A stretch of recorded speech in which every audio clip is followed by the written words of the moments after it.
Isang magandang balita dahil patuloy sa pag-usad ang employment rate habang bumababa naman ang underemployment rate sa bansa. Yan ay sa kabila ng kinakaharap na pandaigdigang hamon.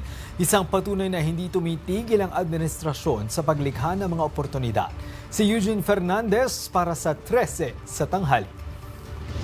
Sa kabila ng mga hamon sa global economy, nananatiling matatag at adaptive ang labor market ng Pilipinas. Inilabas ng Philippine Statistics Authority ang unang resulta ng March 2026 Labor Force Survey. Lumalabas na patuloy ang paggalaw ng ekonomiya at paglikha ng trabaho sa ilang mahalagang sektor. Nananatiling mataas ang employment rate sa 95% nitong March. Bahagya itong tumaas mula sa 94.9% noong February 2026.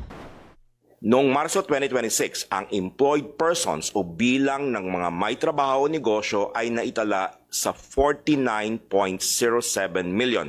Ito ay mas mataas ng 1.05 million kumpara sa naitala noong Marso 2025.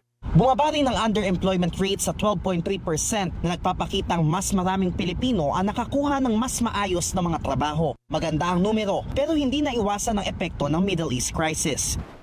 So may mga areas tayo or sectors, subsectors kung saan parang mayroong impact sa kanila, no? So siguro sa month on month, i-highlight ko lang itong ating fishing and aquaculture and marine fishing ito. Ito yung mga mangingisda natin na sa municipal fisher folks, so sila yung gumagamit ng diesel din. So may impact sa kanila kasi nabawasan.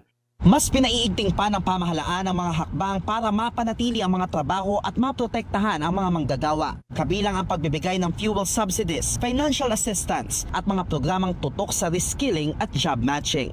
Pinapalakas din ang suporta sa mga OFW, kabilang ang reintegration programs at paghahanap ng bagong opportunities.